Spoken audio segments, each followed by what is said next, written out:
Former White House Press Secretary Sarah Huckabee Sanders may have graduated decades ago, but she's getting taken to school nonetheless. Now, this is according to a report from Newsweek. Huckabee Sanders is reportedly considering a run for political office in Arkansas, so no. She recently complained that she had lost 50,000 followers on Twitter. Oh my God, I don't even have 50,000 followers. You can follow me on my Twitter at Jeff's Politics, where I only have about 8,000 followers. I'm not saying anything. I think I got something caught in my throat there for a second. But, follow me on Twitter. But anyway, she says that she lost so many followers after Twitter shut down multiple QAnon accounts for inciting violence with conspiracies. So it's funny because you're seeing this across a lot of right-wing accounts. Like, oh my God, where are all my followers going? Turns out that they're either bots or QAnoners. Conspiracy theorists, dangerous conspiracy theorists at that. So they're unironically outing themselves as having shitty followers, which is hilarious. So now, here's what she said. She said, I've lost 50K followers this week. The radical left and their big tech allies cannot marginalize, censor, or silence the American people. This is not China. This is the United States of America, and we are a free country. Now, I love how somehow big, giant tech corporations are friends of the quote-unquote radical left. You realize we also hate big tech corporations, right? Is this not lost to you? We don't like corporations because of, things like them being too big, taking giant tax cuts, shutting down, competition, small business, and stuff like that. Turns out leftists, so-called radical leftists, are not exactly fans of big corporations. And yet there's this thing like, yes, liberals, I guess, are more fans of big tech than leftists.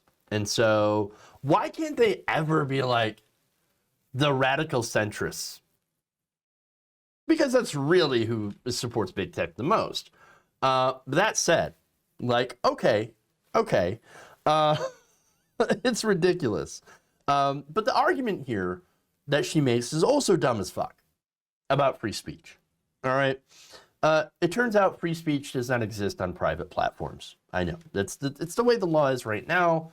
And hey, look, if you want to get on board to changing that, breaking up these big companies, hey, I'm in favor of that. Any right winger wants to sign on and do the Sherman Antitrust Act to these companies, that can be gatekeepers of information. Fantastic. I'm with you. Let's break them up. Let's do some nationalization. Let's do some competition, nationalize some parts for free and open speech, and break other parts up and have them compete against each other. I think that's a fantastic idea, right? Now, unfortunately, that's not the direction that Sarah Huckabee Sanders is going to go, because, of course, they're going to sit there and just try to push Section 230, which would do nothing for this, right? The repeal of Section 230, I should say. Section 230, ironically, would create the situation tenfold. Because right now, under Section 230, Twitter, Facebook, these social media companies are not held liable for the stuff that their users post. So they can't be held criminally or legally liable, for example, slander and libel and things like that. So if I want to call Sarah Huckabee Sanders a doo-doo head, which I'm sure she wouldn't be happy about, Twitter can't get sued for me doing that because that's on the platform. You repeal Section 230, and then she would be able to do that, which would effectively freeze, political speech on the platform, right? And so I can understand that. And I understand that there's an issue with these companies being as big and not being public utilities. That said, are they talking about this at all? No, they just want to bitch and then say, oh, let's own the libs, okay? And that's what it is. Capitalism, baby, right? Corporations being able to deny services based on whatever they want. That's what's happening here, okay?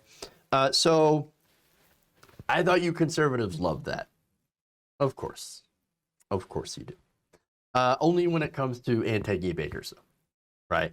And the cake situation, I don't want to bake a cake for gay people situation that we went through a couple of years ago with conservatives saying, no, you should be able to deny them because of your personal feelings. Well, I guess, this is kind of what you get for that situation.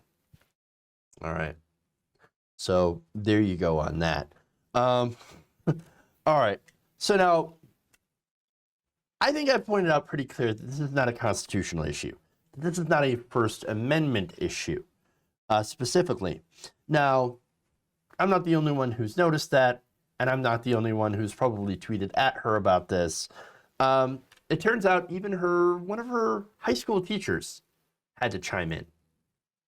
Fun. Now, here's what she said. This is Dana Deary, who, by the way, I'm going to explain why the tweet is no longer there, because it's a more interesting conversation as well. But she said, "You were a student at Little Rock Central High when I taught AP Government there. She didn't take the advanced class. If you had, maybe you would be better. You would better understand the First Amendment and the difference between limits on government and freedoms for private individuals."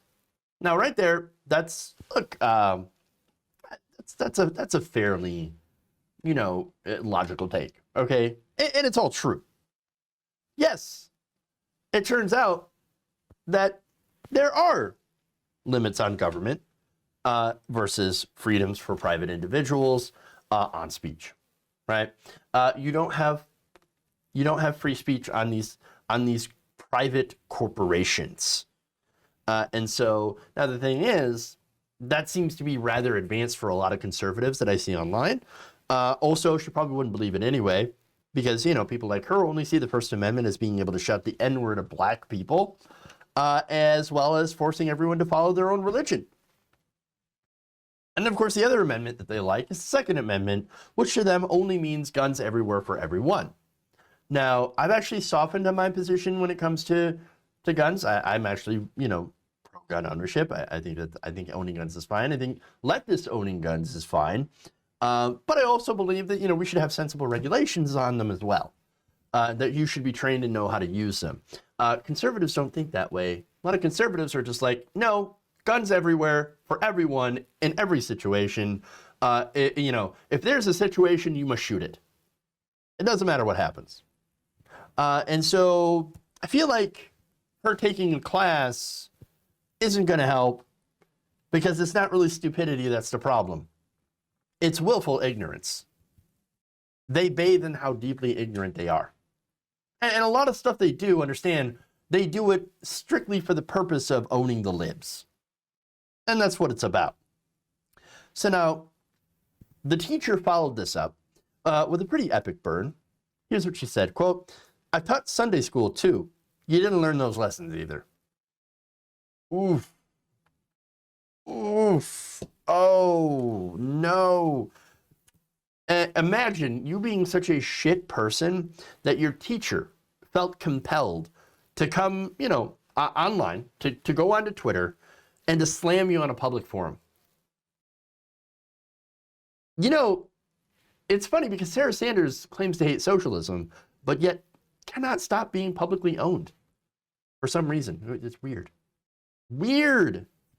That said, the tweets were taken down, likely because a lot of the backlash, because, vicious Trump supporters have likely gone after this teacher for saying her piece.